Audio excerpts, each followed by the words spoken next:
Boa noite a todos aí, é um prazer estar participando de mais um momento histórico da modalidade, que é uma modalidade que mistura muito com a minha vida. Eu fui federado aos 7 anos e hoje trabalho na federação, na confederação como médico. É uma longa vida nesse esporte, me sinto muito feliz. Achei que a produção do guia médico seria um ponto alto, mas acho que essa finalização aí, essa montagem dessa Associação Brasileira de Técnicos, que é uma coisa que eu ouço há muito tempo. Eu acho que é muito feliz e me sinto muito honrado de estar participando de mais esse evento importante dessa modalidade nesse ano totalmente atípico e louco aí que a gente está vivendo. Então, a gente vai iniciar mostrando aí, falando sobre o guia que a gente realizou em solicitação da Confederação Brasileira de Futebol de Salão, qual a nossa equipe médica, composta aí chefiada pelo Pedrinelli, Dr. Carlos Dorileu, eu, o Paulo César Neri, que é médico da CBF, o Reinaldo Martins, que é o técnico do Santos, e o Rodrigo Montiel, que é o técnico da Magno, Sorocaba, compõem essa nossa comissão, e todos juntos, em reuniões via Zoom, aí, fomos discutindo a montagem desse guia. É um guia que foi baseado no protocolo criado pela CBF, do qual o Pedrinelli foi um consultor, um conselheiro aí na criação, um dos melhores protocolos que a gente viu em relação à prevenção criado para um esporte. A gente vai falar um pouco da criação dele, dos pontos que foram importantes na criação, um pouco da doença, para estar passando para todo mundo. E aí vamos estar colocando aí já esse questionamento do Fred. E depois acho importante aí o Pedrinelli estar colocando a sua experiência, além de estar colocando alguns pontos que eu posso esquecer na colocação do guia, ele está colocando a experiência dele nos problemas que ocorreram no futebol, na sua volta, sua experiência dele aí do grupo da CBF e do grupo da FIFA também. Então, o guia, ele foi baseado, como eu disse, no protocolo da CBF, e ele tem por objetivo sugerir, recomendar, não determinar a implementação de medidas de proteção para o retorno das atividades do clube de futsal brasileiro. E ele inclui a prevenção e proteção dos atletas, dos membros da comissão técnica, dos árbitros, dos funcionários, dos colaboradores das equipes e também da imprensa. E serve também o quê? Para a CBF passar para suas federações afiliadas para nortear eles na tomada de decisões nos seus respectivos estados. Então, aqui o sumário, colocando, aí a gente colocou, já passou o objetivo. Sobre a doença é uma infecção viral e da família dos coronavírus, o SARS-CoV-2, uma doença que caracteriza por um amplo espectro de sintomas. Muitos pacientes têm poucos sintomas, alguns pacientes não têm sintoma nenhum, e outros têm muitos sintomas e muito graves. 80% desses pacientes apresentam uma forma leve da doença. O problema maior são os outros 20%, que necessitam de uma internação hospitalar, sendo que desses 20%, 5% geralmente vão precisar de uso de um respirador. Isso que a gente vai ver um pouco lá para frente é que complica um pouco o sistema de saúde. Os sintomas principais são febre, tosse, e um sintoma muito comum que muitas pessoas perceberam é a perda do paladar e do olfato. Então, na vigência desses sintomas, a gente tem uma predisposição a achar um diagnóstico do SARS-CoV e deve ser investigado. A falta de ar, o cansaço, a dor muscular e a coriza, que são outros sintomas muito comuns em outras doenças virais, também devem ser observadas, mas em associação aos 3 primeiros sintomas. Náusea, vômito, diarreia também podem estar acompanhadas nesse quadro e também devem ser valorizados na vigência de estar associados a febre, tosse ou perda do paladar. Na vigência desses sintomas, febre, tosse e perda do olfato, o paciente, o atleta ou alguém da comissão deve ser encaminhado à avaliação médica para ser investigado o diagnóstico do coronavírus, do SARS-CoV-2. Sobre a doença, a gente quer passar alguns recados importantes, se depois o Pedrinelli pode aí acrescentar alguma coisa. A gente não tem um medicamento eficaz, a gente não tem um medicamento preventivo, a gente não tem vacina ainda. Então, o que a gente tem hoje de certo da doença é o quê? Lavar as mãos, usar máscara, porque é um vírus respiratório, isso, lógico, fora da atividade física, manter o distanciamento social recomendado e evitar locais fechados cheios. Isso é a nossa melhor prevenção neste momento. Quer acrescentar alguma coisa, Pedrinelli? Eu costumo falar que assim, essa doença é uma doença que pegou todo mundo desprevenido, né? Ela tem um comportamento similar a outros quadros respiratórios e é como uma pandemia. E nós estamos aprendendo progressivamente com a doença, falando do aspecto médico. Então, hoje, o que a gente tem certeza é que a prevenção vale muito mais do que o tratamento. Então, uma pessoa tem que tomar cuidado da outra. E como o futsal é jogado em ambiente fechado, a gente tem um fator complicador. No caso do futebol, não tem descrito ainda ninguém que contraiu a doença jogando contra um adversário que possivelmente tivesse infectado. Hoje na CBF, nós já fizemos quase 3.000 testes em diferentes, a gente já está rodando a Série A, B, C, Copa do Brasil, Série A1 feminina e vai começar a Série D. Nós não tivemos ainda nenhum caso de contágio intrajogo. Todos os 54 casos que a gente tiveram, eles vieram principalmente da região de Goiás, tá? E alguns lugares no Nordeste. Então, a gente suspeita que a predominância no esporte está relacionado com a predominância da doença na população em geral.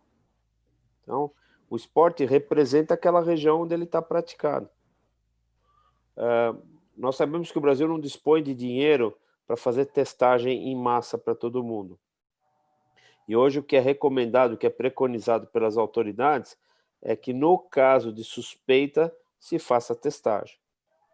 Então, tem algumas coisas que são mais difíceis no futsal do que no futebol de campo. Por exemplo, a própria legislação de você manter 2 metros de afastamento entre uma pessoa e outra. Pensa nisso no banco de reservas. A gente vai ter estádio que não tem como você colocar no banco de reserva todo mundo sentado com a devida separação. Aquilo que o Fred estava abordando, de poucas pessoas da comissão técnica, menos jogadores aquecendo. A geografia dos nossos estádios não facilita o controle de epidemia. Então, isso é uma coisa bastante interessante. Hoje, a gente sabe que a maioria dos atletas que são contaminados, as contaminações vieram dos seus ambientes domésticos. Tá? Eu acabei de voltar de uma viagem de Portugal com o Comitê Olímpico Brasileiro. Os 2 casos que nós tivemos que cumprir quarentena, 2 casos que vieram de São Paulo. Os atletas das suas casas acabaram cumprindo a quarentena em Portugal. Então, o que é importante é que a presença dessa doença está absolutamente relacionada com a epidemiologia do local. Isso varia de município para município. Nós temos municípios como Florianópolis, Belo Horizonte, que exigem que todo mundo seja testado para entrar no ambiente do futebol. Outras cidades não exigem isso. Então, quando a gente escreveu o protocolo, o que a gente quis fazer foi ter uma noção geral de proteção. Mas o que a gente tem que ter certeza é que isso tem que levar em conta as autoridades sanitárias, que começam no município, passam pelo estado e chegam na União. Então, na verdade, o que eu costumo falar, vai uma brincadeira aqui, que a gente sabe 4 coisas em relação a essa doença. Que tem que ter o distanciamento, que tem que manter higiene, e como o Maurinho bem falou, lavar a mão é mais importante que passar álcool gel. O álcool gel é quando a gente não consegue lavar a mão com frequência. Tá? O uso de máscaras é absolutamente importante, porque é uma questão de cidadania, um protege o outro protege um. Podemos até discutir que tipo de máscara que é mais eficiente do que o outro, se a máscara dificulta a respiração da pessoa ou não. A gente sabe que a máscara No caso do atleta, ela diminui até 10% a capacidade ventilatória, que ela aumenta em 5 decibéis. Então, quando a gente fala com máscara, a gente tem que aumentar o volume, que ela leva a desidratação da pessoa, não uma desidratação sintomática, mas que a pessoa precisa aumentar o consumo de líquido, porque ela retém essa particulação.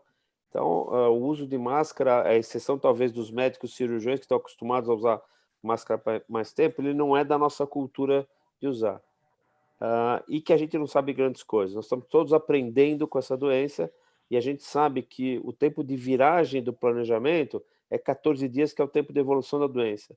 Então, ninguém consegue fazer planejamento no atacado. O planejamento é sempre no vago dessa doença. E com o retorno da atividade física, nós vamos enfrentar uma outra situação médica, que são os atletas que tiveram a doença, em que grau de gravidade que eles tiveram a doença e como nós vamos avaliá-los para que eles possam voltar à prática profissional recreativa com segurança. Então, como essa é uma doença cardiorrespiratória, um grande processo inflamatório, nós temos que ter a certeza de que esses nossos atletas podem voltar nas melhores condições possíveis. Então, a gente conversou muito sobre prevenção.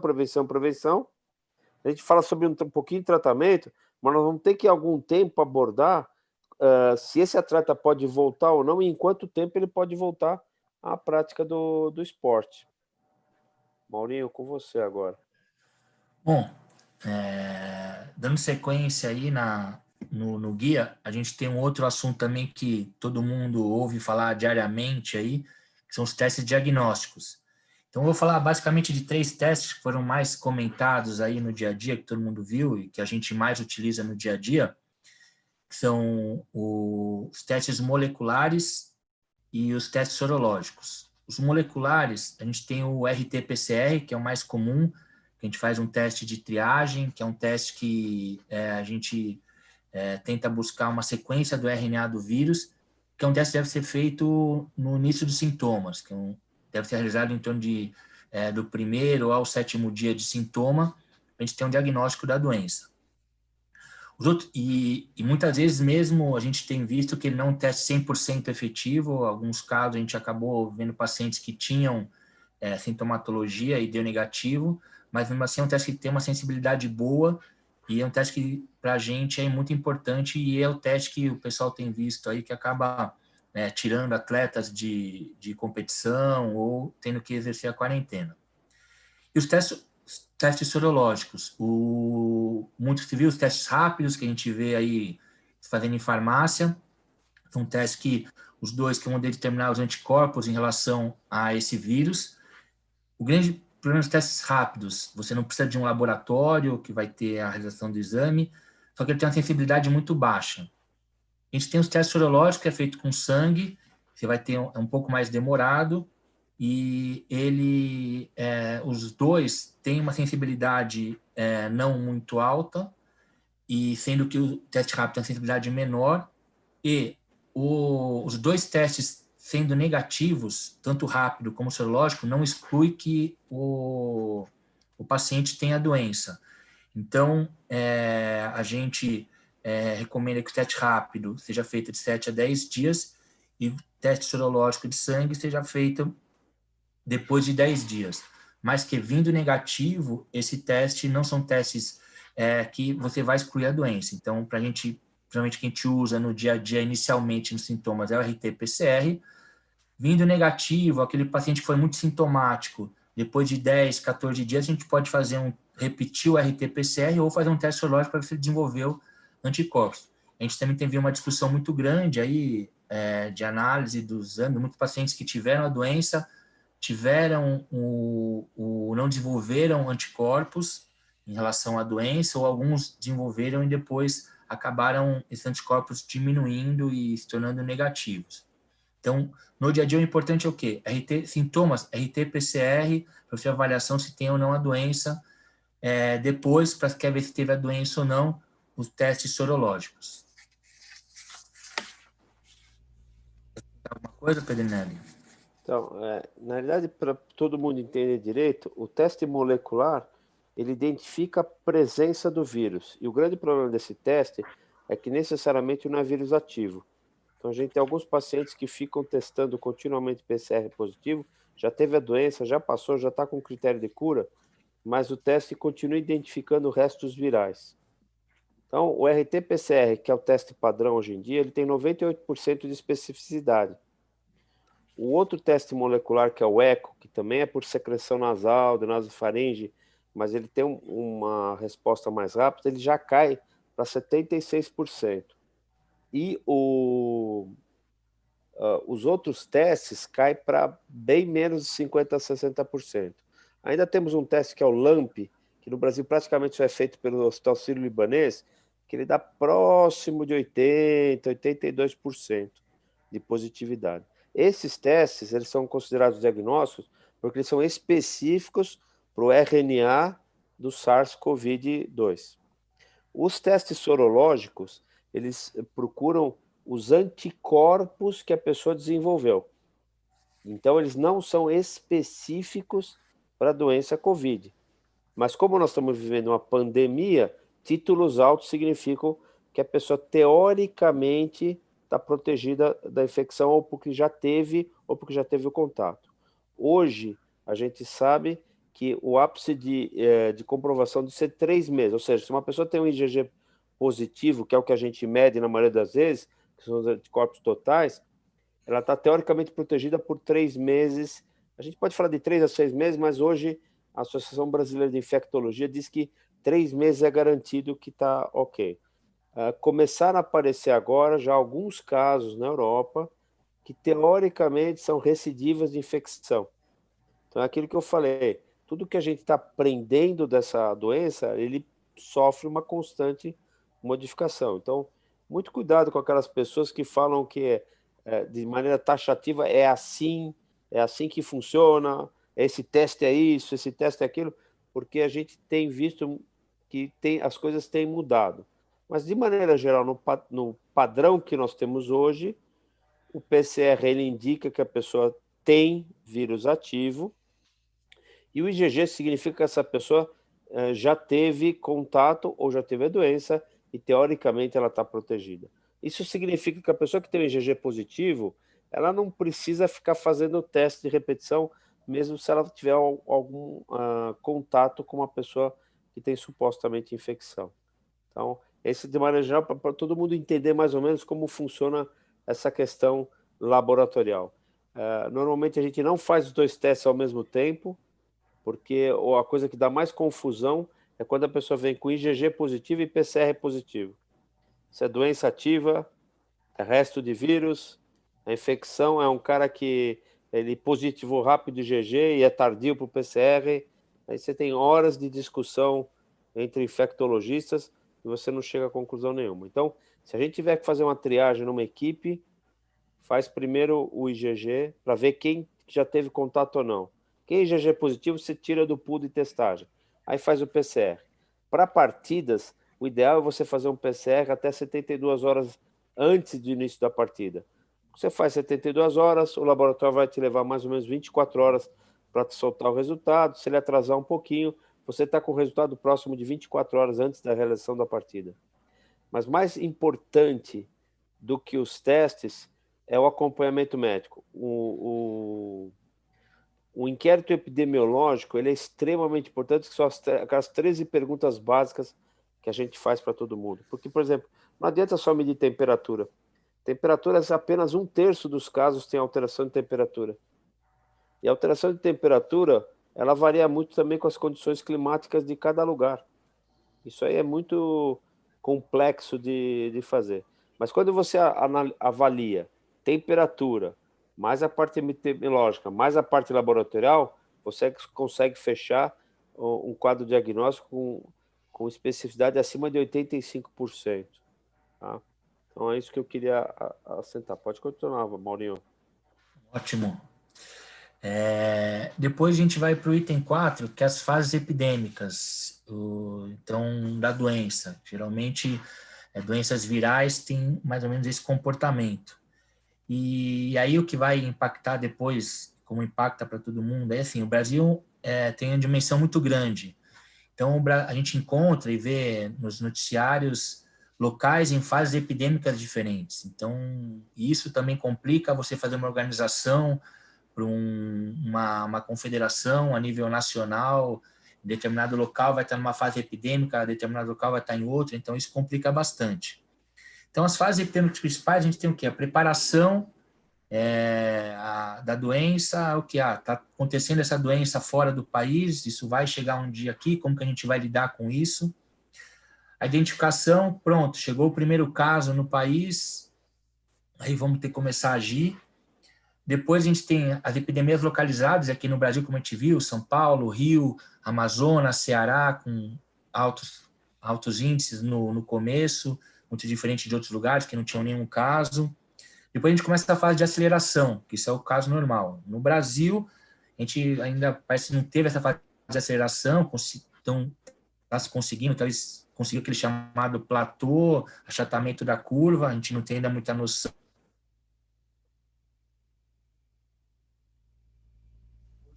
O pico é o ponto máximo da aceleração, e depois a fase de controle, que a gente está esperando mais esse ponto aí, essa fase de controle, para que a gente consiga retornar o máximo possível a nossa vida com cuidados antes de chegar a vacina.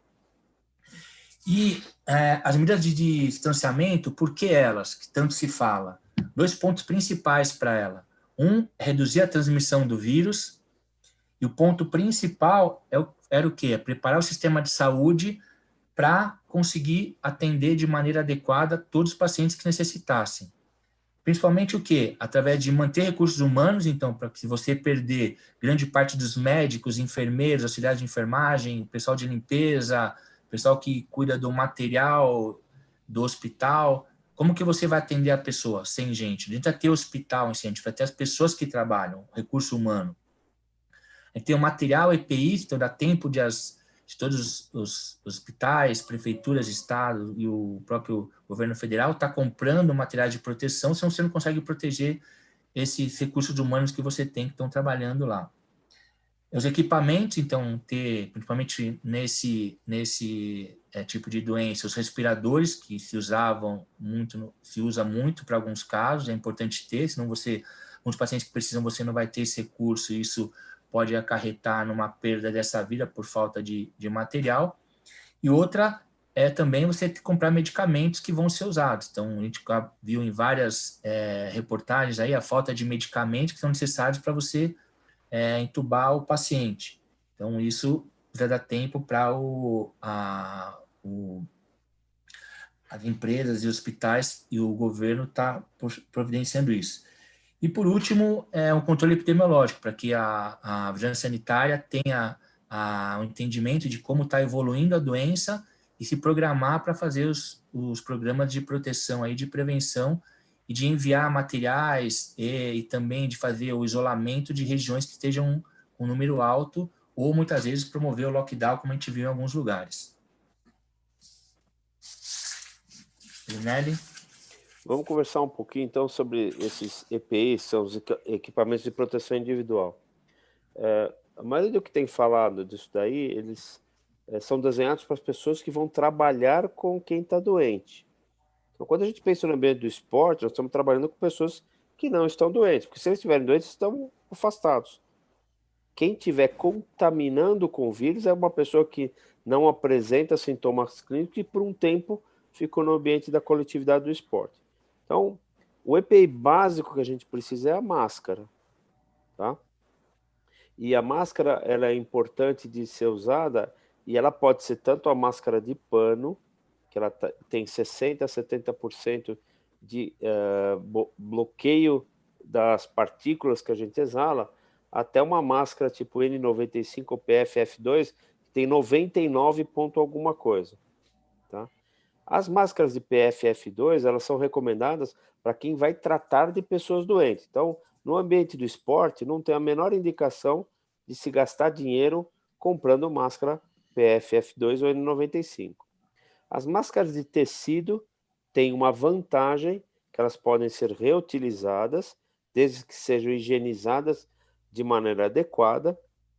E as máscaras que são mais fáceis de usar são as as cirúrgicas, que hoje já tem bastante aí no mercado e que elas oferecem uma proteção de ao redor de 95% de particulação.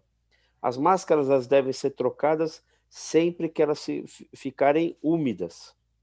Tá? Então, isso depende se a gente está usando com esforço ou não, se a gente fala muito, depende da situação.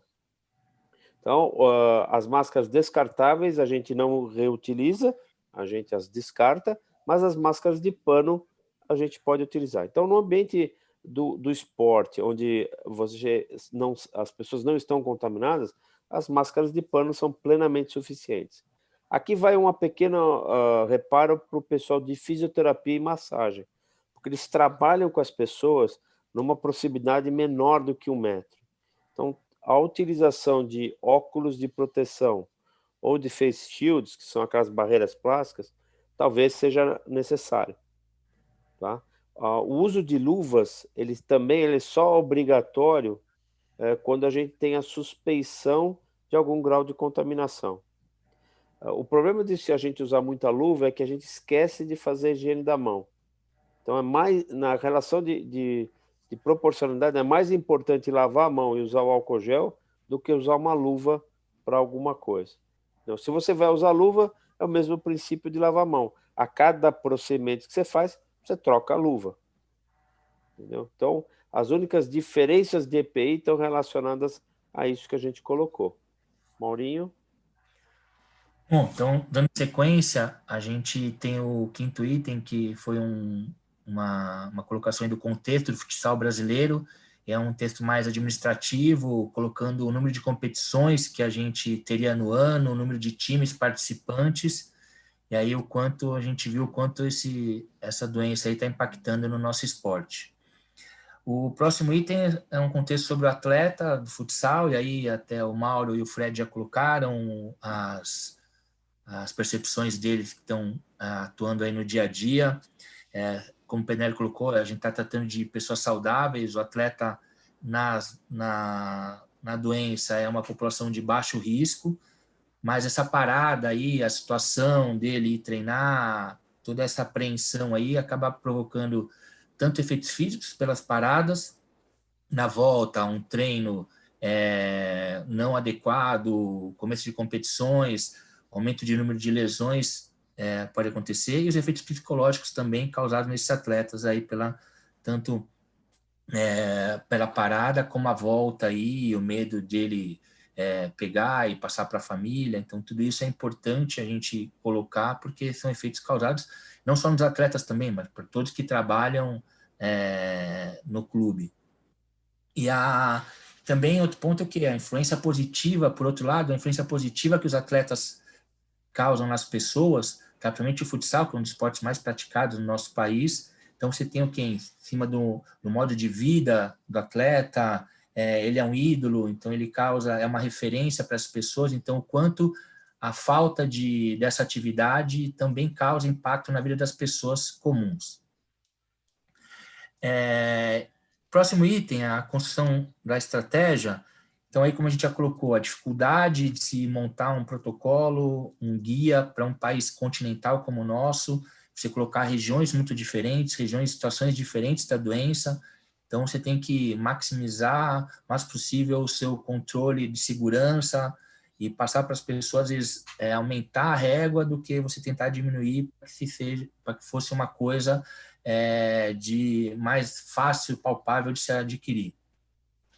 E também a dificuldade, o que? A gente estava chegando, a doença aconteceu no momento de estar começando o inverno, onde tem um aumento do número, normalmente, de casos respiratórios. Então, a dificuldade de diagnóstico, como você controlar isso, então, mais um fator de proteção aí, de prevenção, que você tem que tomar cuidado, de orientação. Quer colocar alguma coisa nesses três aí, Pedrinelli? Eu queria salientar que a gente fala do atleta, mas às vezes a gente não dá o devido valor para as comissões técnicas, onde a gente tem pessoas que talvez não tenham a mesma condição atlética, mas que começam já a apresentar as morbidades clínicas que interferem na gravidade da doença, principalmente os fatores cardiocirculatórios. Então, é preciso que essas medidas todas sejam adotadas pelo conjunto da equipe. Então, seja os atletas, toda a comissão técnica e todo o pessoal de apoio que trabalha junto para que os atletas possam treinar. Então, sempre encarar a equipe como um todo. Não, a gente não ficar só olhando o atleta, porque senão a gente deixa uma parte importante de quem trabalha para que o esporte se transcorra. Boa. Então, aí a gente indo para o planejamento, essa de retomada, então já o Mauro e o Fred colocaram aí o dia a dia deles como que foi. Então, eu vou colocar aqui ao nosso lado as nossas preocupações e os pontos que a gente buscou para estar formando o guia. Então, as atividades deveriam ser precedidas de medidas internas de segurança e higiene. Então, a gestão do clube deve planejar. Então, o nosso guia, não, como eu falei no começo, não era para determinar, e sim recomendar, orientar para que fosse um guia seguido. Então, e deveria o quê?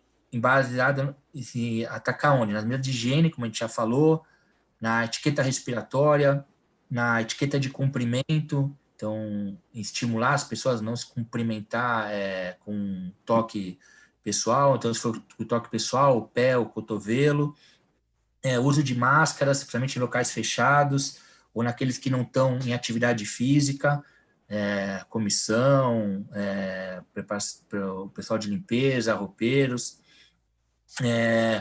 uma atenção importante na maior frequência de limpeza dos locais, das superfícies, então bancos, a mesa, bolas, cones, que se utiliza no treinamento.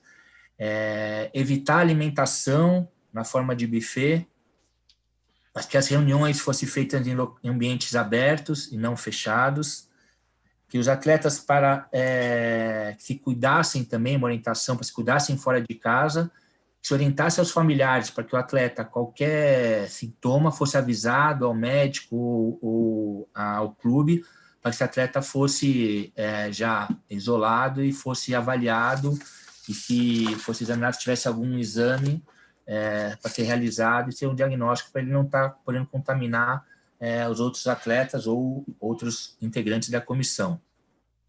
O atendimento médico deveria ser individualizado, então, atleta para atleta, entre cada atendimento higienizado a maca de atendimento, os aparelhos médicos, o fisioterapeuta, o massagista, como o Pedrinelli falou, estarem usando a proteção também, e cada atendimento individualizado, e que após cada atendimento seja higienizado a maca onde o atleta vai ser deitado fazer seu tratamento. Nos ambientes, uma recomendação que muito se faz aí para higienizar é a água sanitária, uma solução de proclorito de sódio a 0,5%. E que o álcool gel seja usado nos bolas, cones ou lavado com água e sabão.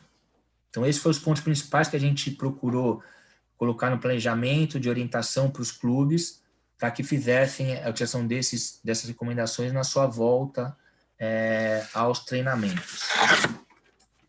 Tentar alguma coisa, Pedrinelli? Então, o princípio básico disso é a gente favorecer o distanciamento e diminuir a circulação de pessoas na área de treino. Então, quando você fala que o mínimo de pessoas possíveis tem que estar ali no momento necessário, ou que o atleta não vai tomar banho no lugar, ele já vem trocado de casa, ou que você tem que aumentar a distância, você passa a fazer horário marcado para fazer a fisioterapia, você pode fazer a preleção à distância, tudo isso é para diminuir o contato entre as pessoas. Então, você diminui o contato, você aumenta o distanciamento, você mantém as regras de proteção. Esse é o tripé que foi organizado, toda essa ação de atividade preventiva para que a gente diminua a transmissão desse agente dentro das nossas equipes. Bom, então, aí, indo para a parte mais importante, a mais esperada que todos nós queremos, aí foi a retomada em si. Então, a fase preliminar foi o quê? Foi a preparação dessas medidas que cada clube fez aí a sua maneira, como a gente orientou mesmo, tem que ser uma gestão interna, ser realizada, então aí a forma de realização dos testes, quais testes cada clube iria escolher, a forma que ia fazer, a orientação de higiene e a divisão de grupos e a forma de treinamento que cada clube iria fazer com a sua comissão técnica, como que eles iam organizar. A fase 2 é a fase de treinamento em pequenos grupos, e aí é o que o PNL colocou, é evitar a circulação de pessoas fora do grupo de treinamento, de trabalho, então pessoas fora do clube ali que não sejam da comissão, ou roupeiro, ou massagista, ou médico, para que você não crie um ambiente aí de aumento de risco de contaminação. E um importante aí que o PNL colocou já há um tempo atrás, que é muito importante o quê? No dia a dia, o acompanhamento médico e principalmente o quê? O inquérito epidemiológico ser feito regularmente para os atletas e todos os pertencentes à comissão.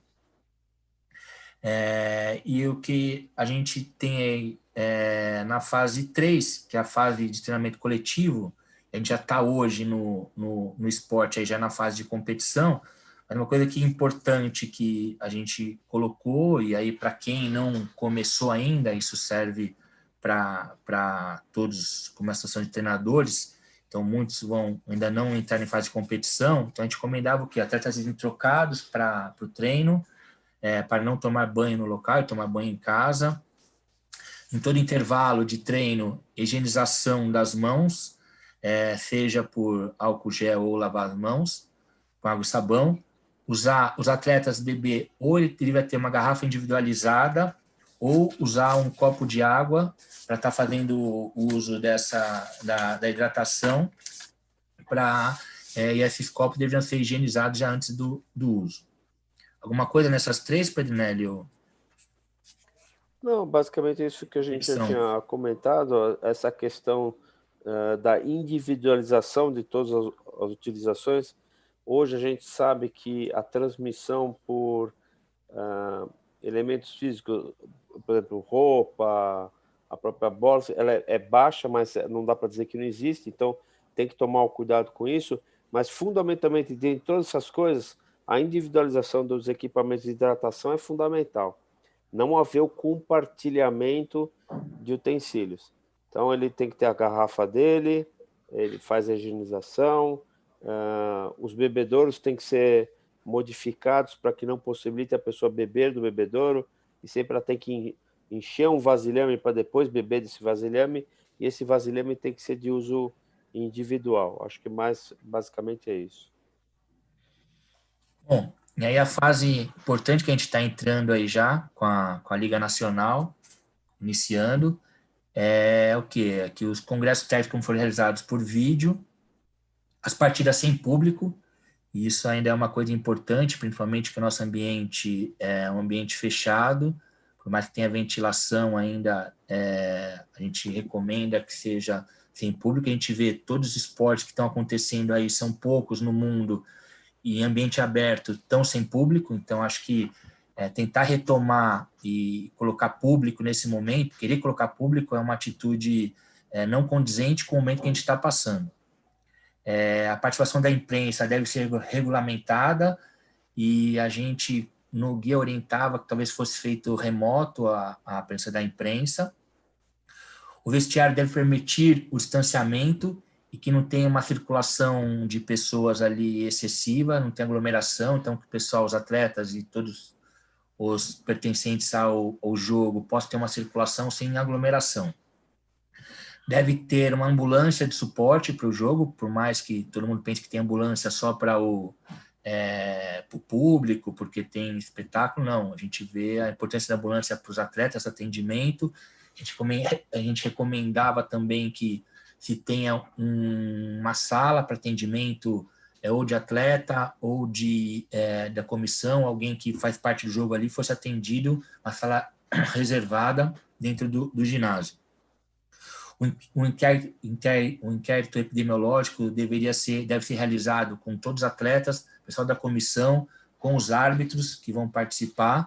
E no caso de alguém com temperatura maior ou com algum sintoma, principalmente aqueles três, reforçando, febre, tosse ou perda do paladar, essa pessoa deve se ausentar do evento. Sobre o que você colocou, Fred, no aquecimento a gente colocou uma diminuição do número de atletas para fazer o aquecimento, para você ter um melhor distanciamento.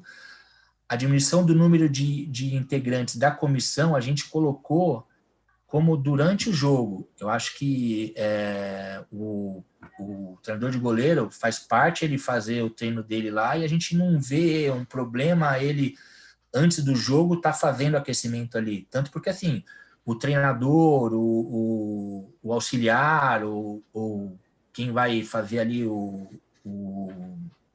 lutador de scout, ele pode não estar nesse momento na quadra, ele pode estar fora da quadra, então eu não vejo por que vocês não terem esse momento ali de você estar treinando goleiro. Não, acho que a gente não restringiu isso a entrada do treinador de goleiro na quadra. A gente colocou o quê? De ter esse menor número de atletas se aquecendo no começo, tá, do jogo, para você ter um distanciamento.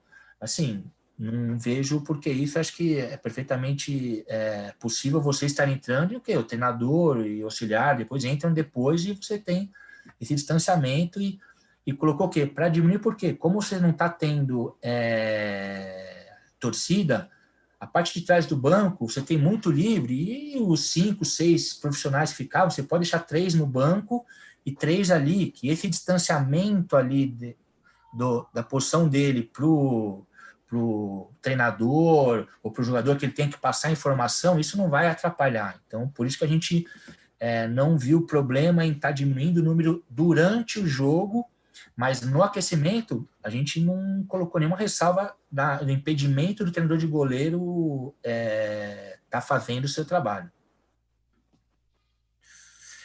Com relação aos árbitros, a gente recomendou que os árbitros poderiam não atuar de máscara, mas os anotadores, a gente recomendava, além da máscara, o face shield, porque algumas vezes o anotador está sentado e o árbitro vem falar, ou o técnico, o jogador vem conversar com o anotador, e ele, de cima para baixo, isso pode ter um risco maior de ele estar sendo acometido aí então, por isso a adoção do face shield que a gente recomendou. Do mesmo jeito que o secador da quadra, também usar o face shield, uma regeneração das bolas quando saem da quadra, então a bola saiu da quadra, deixar uma bola da mesa nova ali higienizada para estar repondo, aquela que voltar ter a sua higienização. Os atletas que estão aquecendo no banco e fazendo exercício ativo, a gente optou recomendou que talvez poderiam, com distanciamento, não usar máscara. Para aqueles que estão fazendo o aquecimento estático, só alongamento, a gente recomendou o uso da máscara por conta de não estar tendo um desconforto respiratório, então, para estar se protegendo. Colocar alguma coisa, Pedrinho? Não, a questão, só para o pessoal entender a questão do face shield, é que quando você fala, a tendência das gotículas, perdigotos ou do aerossol é ir para o chão. Então, toda vez que você tem pessoas falando em alturas diferentes, você tem que proteger a que está mais baixa. Por isso que quem está sentado ou quem está inclinado, a gente usa o face shield, é uma proteção extra para isso. No caso dos mesários, está relacionado com isso. Toda vez que você tem uma distanciamento automático menor que 1 metro e que você tem diferença de altura, você usa um método a mais, que além da máscara é o face shield.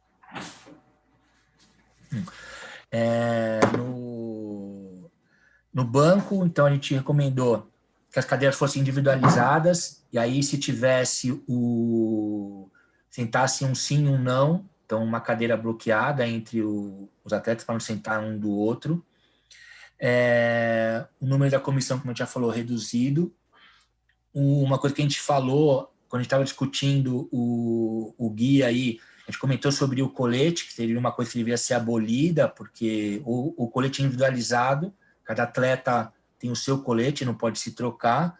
até depois de 2, 3 dias, acho que a FIFA lançou aí que o colete ia ser individualizado. Com relação à viagem de avião, a gente coloca que os clubes que viajam de avião, se deslocam de avião, e talvez com essa regionalização da liga, acho que talvez facilitou, e talvez o pessoal vai mais de ônibus, mas de avião, talvez comunicar as empresas aéreas, os aeroportos que vão chegar para evitar aí torcida, para não ter aglomeração. Viagem de ônibus, optar por um ônibus fretado. No hotel, procurar ter um andar para o time, fazer a alimentação em horários escalonados, que todo mundo aglomerado, e usar salas especiais, evitar o serviço de quarto e evitar aparelhos celulares na quadra para o pessoal não ficar postando, mas a gente vê hoje no futebol aí, é uma coisa difícil de se conter, aí os atletas acabam entrando aí para colocar nas suas redes sociais. Finalizando a fase de acompanhamento, como o Pedrinelli comentou, a gente está aprendendo com a doença, a gente está vendo, a gente está conhecendo cada vez mais, então não dá para a gente colocar, a gente sabe de tudo, determinar tudo, vai ser assim, então a gente vai aprender, então algumas coisas que a gente está falando hoje, como a gente colocou, podem ser mudadas daqui 1 mês, daqui 2 meses, pode ser que daqui 3 anos a gente vá olhar para trás e ver a gente fez tanta besteira, a gente deixou de fazer coisas, a gente fez coisas que não deveria ter feito, mas a gente tem que passar por esse momento, a gente tem que prezar pela prevenção, os cuidados, porque esse é o nosso melhor remédio nesse momento.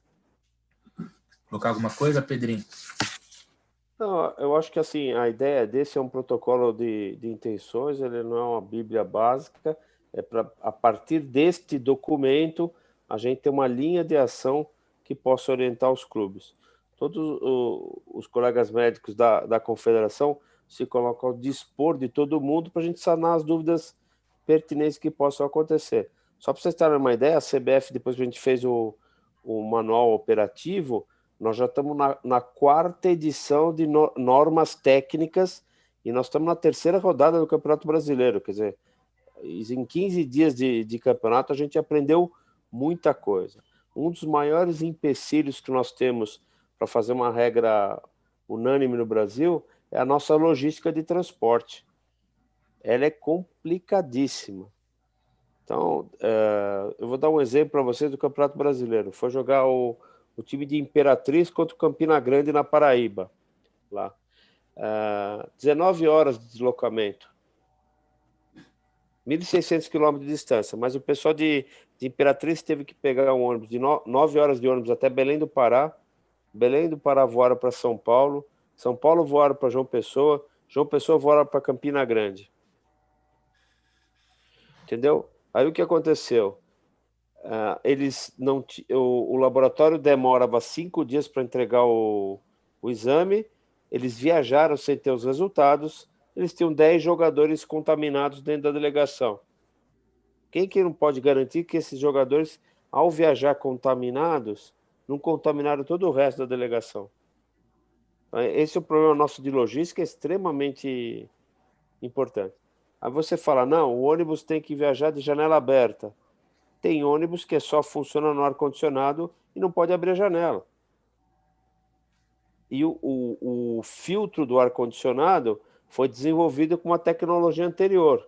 Então, todas essas coisas que eu estou levantando, a gente precisa ter um certo grau de flexibilidade, senão a gente para tudo. Então, não há nenhum problema em conversar com a empresa de ônibus e pedir para que eles troquem os filtros antes da viagem da delegação. Porque o filtro é baratinho de fazer. Naquele caso do ônibus que você não pode abrir a janela. Então, às vezes, em termos de segurança, é até melhor viajar de ônibus do que de avião. Porque o segundo lugar com maior probabilidade de contaminação depois do hospital é aeroporto. Então, isso são coisas para a gente pensar. E, embora eu já tenha falado que ninguém é dono da verdade, ninguém sabe tudo, mas que a gente pode chegar num comum acordo de maior proteção para todo mundo envolvido na prática do futsal. Então, aqui, finalizando, né, vou deixar aqui o anexo 1 que a gente coloca é o termo notificação compulsória, que é um termo que nós médicos devemos preencher na vigência de alguma doença que seja notificação compulsória. E o SARS-CoV-2, aí, o coronavírus, o Covid-19, como todo mundo conhece por qualquer nome aí, ele hoje se tornou uma doença de notificação compulsória. Isso serve para quê? Para a gente ter um controle e saber como está evoluindo a doença. Anexo 2, o questionário epidemiológico que ele colocou. Então, aí fica aí para o pessoal estar usando no dia a dia. Isso é muito importante para você ter um controle, aquela pessoa que está ali no dia a dia, ser feito tanto com, não só com os atletas, mas com todos que estão ali no dia a dia. Aí, termo de livre consentimento que a gente coloca para caso for fazer realização de exames, o atleta está assinando que ele está ciente por que está sendo feito, a testagem e com relação aos resultados. E o último aí, umas recomendações que a gente deixou assim um resumo para os clubes, para os treinadores, pessoal da comissão, e que trabalham com o clube, o que se deve estar fazendo, está se cuidando para, nesse momento, a prevenção. O que a gente tinha para falar aí, Pedrinelli queria dar mais uma consideração, está falando aí mais da experiência dele aí com o CBF, ou lá com o COB que ele foi, ou mesmo da FIFA aí, que ele é o médico FIFA, o que o pessoal tem falado aí, tem visto. Na realidade, Mauro, é basicamente isso que a gente conversou. Quando essa última parte que você apresentou, ela veio de um extrato de uma normativa técnica da FIFA. E a gente meio que combinou tudo isso. Nós nem chegamos a falar da Conmebol ainda. A Conmebol está um pouco atrasada nessas regulamentações. A CBF e a FIFA fizeram antes da Conmebol. A Conmebol agora, no futebol, está começando a se mexer um pouquinho por conta da Libertadores da Sul-Americana. Mas é o que eu falei, é mais do mesmo. Nunca vai ter muita diferenciação em relação a isso. O que vai modificar mais é a logística de transporte e a geografia de cada estádio, que é o que vai mudar um pouquinho essas regras que a gente abordou aqui.